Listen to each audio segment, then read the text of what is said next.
Hello guys! Welcome back to my channel and welcome to my vlogs.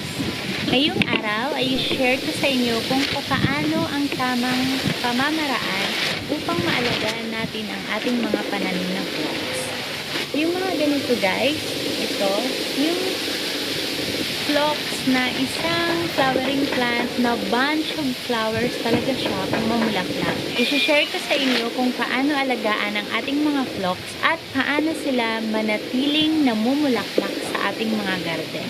Meron tayong mga iba't ibang kulay ng phlox and kung paano sila magiging bushy at patuloy na mamumulaklak at the same time kung paano natin i-harvest yung mga seeds ng ating mga phlox.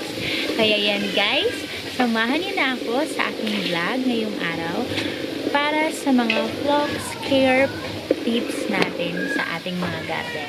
And yung phlox po ay isang scented flowers or isang scented flowering plants na kung saan ay magiging mabango ang ating mga garden kung meron tayong mga phlox dahil lalo na ay bunch sila. Kumbaga, pag namumulaklak ang ating phlox ay kumpul-kumpul. So, ayan. Samahan niyo na ako and keep watching!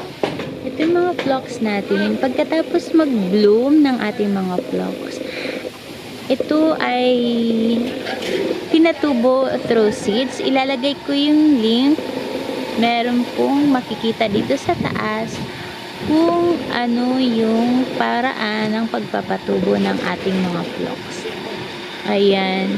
Ito guys, ganyan lang sila ngayon, pero nung nakaraan ay talagang bloom na bloom lahat ng phlox natin.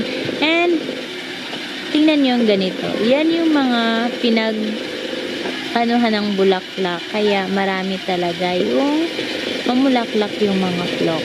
Tapos, ayan, meron na naman silang susunod na mga bunch of flowers na iproproduce ang ating mga phlox.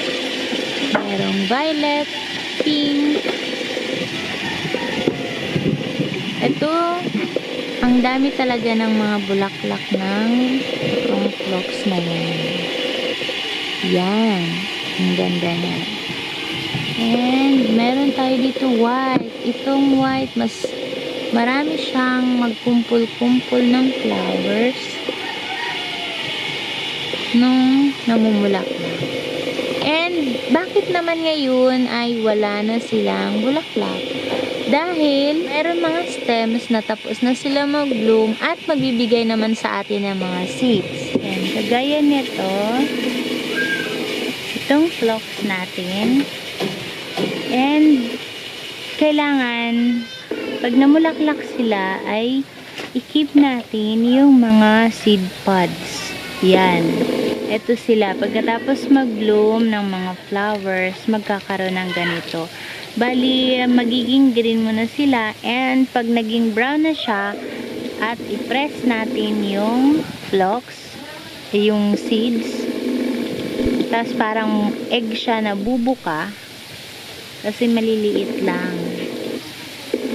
Minsan, medyo malaki ng konti. Ito yung mga phlox natin. Ay, ito yung seeds. Ayan, parang matatanggal na talaga yung buto pag magulang na. Yung pwede na siyang i-harvest.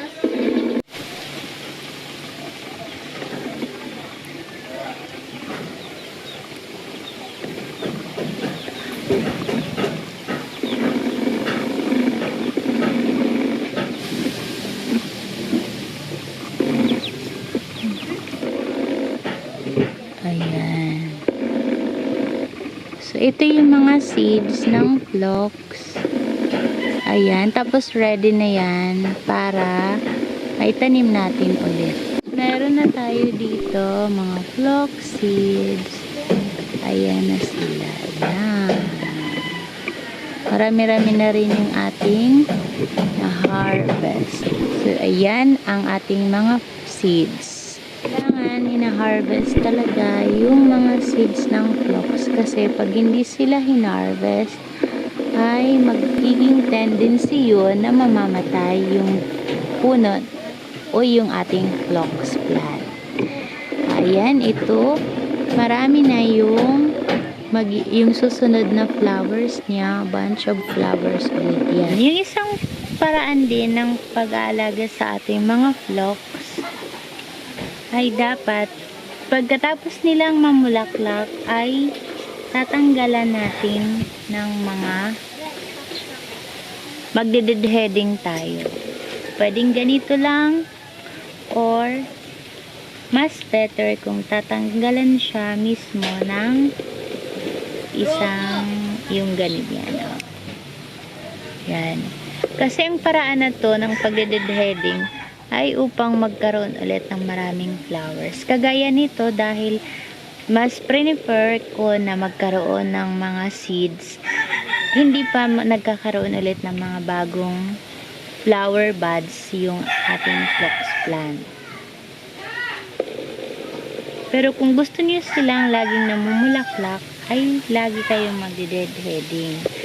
Pwedeng tanggalin yung isang buong bunch ng ganito. Ayan. Para magkaroon ulit ng panibagong flower. Ayan. Tatanggalin lang siya, guys. Mga phlox ay gustong-gusto ng araw, kaya paarawan nyo lang ang inyong mga phlox para lagi silang namumulaklak. And didiligan nyo lang sila twice a day. Ayan, so ganyan lang mag-alaga ng mga phlox. Kailangan nila ng full sun para sila ay magkaroon ng maraming flowers. At the same time, madalas kayong mag-deadheading sa inyong mga phlox para lagi silang mamulaklak. And tanggalan nyo sila ng mga seeds. Kasi isang cause yan ng pagkamatay ng mga phlox plant natin. Pag hindi natatanggal yung mga seeds, hinahayaan lang natin sila. Ayan, napakaganda talaga mag-alaga ng mga phlox dahil meron silang iba-ibang variety.